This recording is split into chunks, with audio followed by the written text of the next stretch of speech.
How often do you think about water in your house? Do you know how many gallons of water you guys use in a typical month? Thousands. Thousands? I couldn't tell you exactly how much I use, but I am very conscious of my water use. On average, how many gallons would you say? Oh gosh, I don't really pay attention, to be honest. You don't? Not at all? No. What do you think is the #1 appliance that consumes water in your house? Maybe like the sink. The sink? Yeah. Okay. That's a solid guess. I would guess the washer. Wash machine?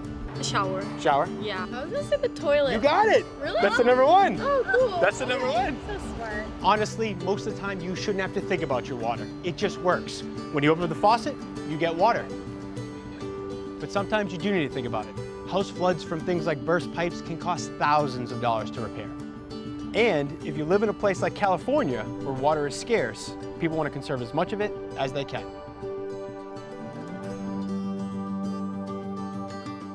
Hey, Gabe. Hey, Ross, how's it going? Nice to meet you. Nice to meet you. So I heard you and your father are working on a smart automatic water shutoff valve. Tell me about it. So over the last few years, we've brought our collective experiences together. My dad, who's been in the plumbing space for 30 years, served as an expert witness dealing with plumbing failures in people's homes.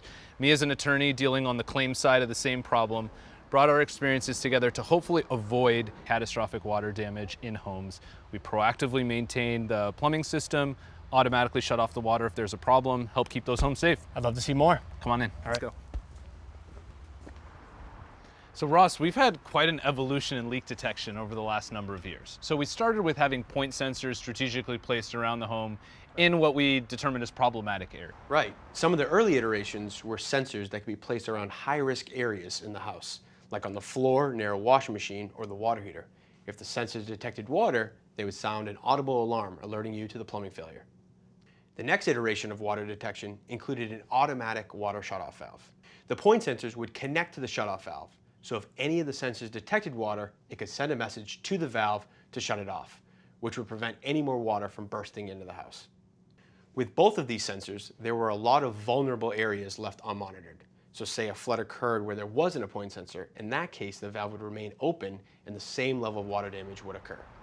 What we've done is that we have a flow sensor that's actually installed on the main water supply line.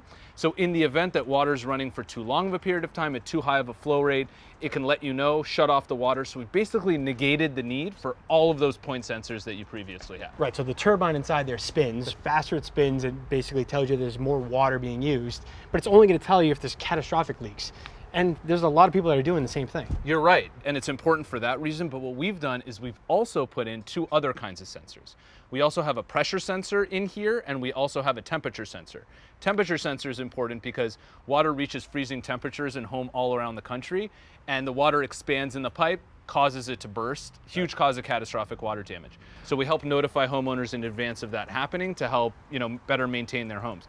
Pressure is really crucial. So pressure is important because if pressure is at too high of a rate for too long of a period of time, it actually causes aging to the system and can cause connectors, fixtures, appliances to fail and burst. Right. These flow sensors on all kinds of water meters can only tell you if water's running at a certain flow rate. Sure. But you're still vulnerable with really small drips that happen in the water system, and identifying those are really the key to being able to better maintain your home, fixing those to avoid the catastrophic. So if I understand you, what you're doing is you're closing the valve and you're measuring the pressure downstream of that valve. And if it's a perfect leak-proof system, that pressure should stay constant. But if you've got a leak somewhere, you're going to see that pressure drop over time. That's exactly right. So when the water stays constant, and we run this test every single day and can identify even a drop of water a minute happening, if we see the pressure stay constant, we know definitively you don't have a leak in your system. You get great peace of mind. But in the event that we see even a slight drop in the pressure, we know you have a leak somewhere, and now we're helping you troubleshoot where it's coming from. And because we have Wi-Fi built into the device, we can communicate that alert right to your phone and help you troubleshoot where it's coming from. That's great. Yeah. So now that we got the valve installed, it'll start giving you data almost immediately, but it'll take about a week to start alerting you as to what your abnormal water usage looks like. Gotcha. This house has had the valve installed for the last 1.5 years, so it's already learned the habits of the home. Okay. So you can see on the dashboard how much water you've used today. So this homeowner has used 25 gallons of water today, and they had a preset conservation goal of 240 gallons. There are 4 people that live in the home. On average, people should use about 60 gallons of water or less, creating a conservation goal of 240 gallons. So you see a little visual here of how they're doing so far versus their conservation goal.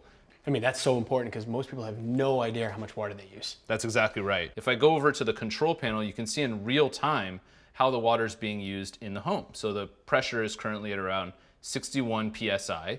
There's no water running right now. And the temperature is currently at 69 degrees Fahrenheit, and water's currently running. That's exactly right. Okay. So here, if I come and turn on the water, you can see that the flow rate immediately shows, okay, water's running around 1.7. Yeah, right. We're collecting data every second.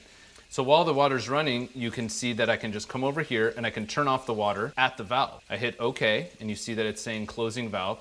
And you're going to see the water start to slow down. It's not going to come to a complete stop right away. And the reason for that is because there's still plenty of water in the pipes of the home.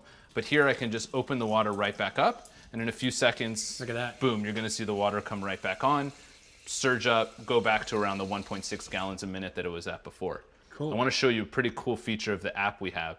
So our app can actually learn how water is being used in the home and where the water's going. So here we can see that we've used the irrigation once today, and that's used 140 gallons of water. So you actually can see, yeah, the majority of the water usage in this home over the last 24 hours was actually irrigation. Wow. Showers was the second biggest water use, and that was about 55 gallons of water, or 22% of the total water usage. Sure. We're pretty accurate at being able to tell how the water's being used in the home. Very cool. Yeah. So now I can go back to the control panel and I can actually show you how this health test works. So we can generate a really small leak. Let's see if I can get this down to just a couple drips. So this is sensitive enough that it can detect even a drop of water a minute. So now you see the app has reported that a small drip has been detected. So I can click on that and I can get troubleshooting tips to try to troubleshoot where the leak is coming from myself. Or I can just contact our support team and they can help walk us through what to do next. Cool. Yeah. Another thing that we're working on that we're excited about is how all these devices talk to each other and make the entire home safer.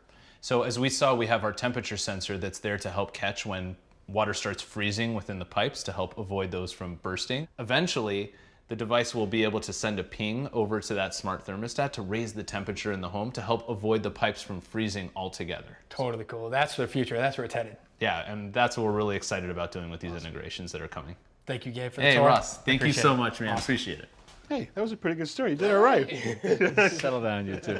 You always bring us good information and new information, although in this case, not so new because your dad's been following us for a long time. Chasing this story about how to protect against catastrophic damage, really since show one, we used devices like this, the main shutoff here, controller, the hockey puck, or we had that sensor. And I'm thrilled to see it grow to this level. Yeah, I mean, there's so many devices out on the market that are trying to do the exact same thing. This is the one we showed during this segment.